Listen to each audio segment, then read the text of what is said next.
Hello again, I'm David, and thanks for watching another episode of Life After Narcissistic Abuse. If you find my videos helpful, please don't forget to share and hit the subscribe button in the bottom right.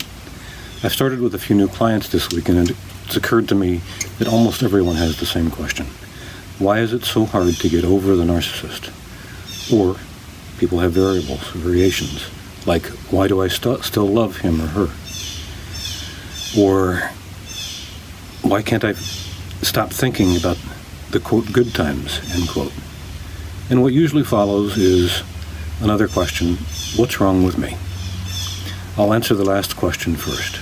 There's nothing wrong with you. Again, let me say that again. There's nothing wrong with you. Being abused by a narcissist is a form of mental and emotional abuse resulting from a master manipulator that does a couple of things. First and foremost, it taps into the very powerful human need to be loved and validated. Maslow's hierarchy of needs explains this way. The base core of our needs is physiological and safety needs. Food and shelter are the most basic and fundamental. If we don't have food and water and shelter, we won't survive for very long.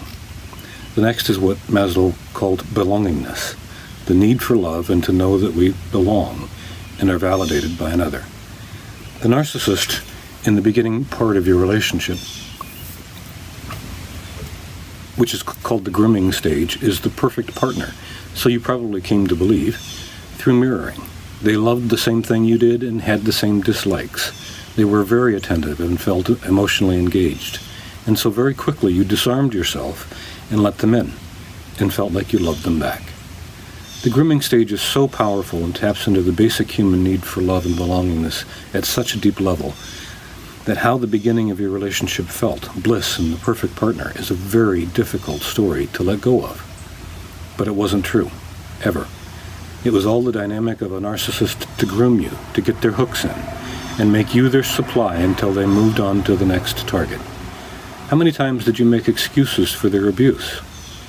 Or how often did you tell yourself, they'll change, or I can change them, they're having a bad day? Or worse, started to blame yourself for not being perfect enough.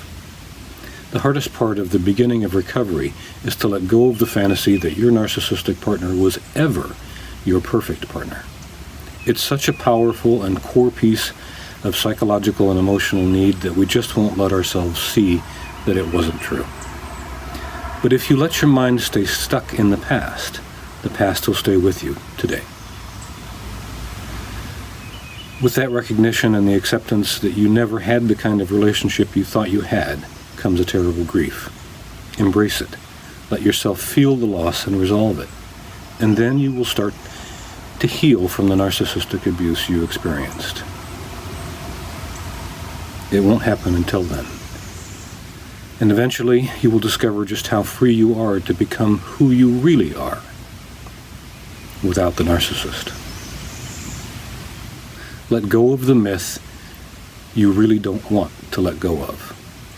It only keeps you trapped in the cycle of narcissistic abuse, even if the narcissist is no longer in your life. See the truth of what you've lived, and you will start to feel the hope of moving through the devastating pain and finding yourself again. As always, if you found this helpful, please share and don't forget to subscribe. I hope it was helpful, and please watch for more. Visit my website if you're interested, l-ana.com, to learn more about my counseling and coaching for those who've been abused by a narcissist.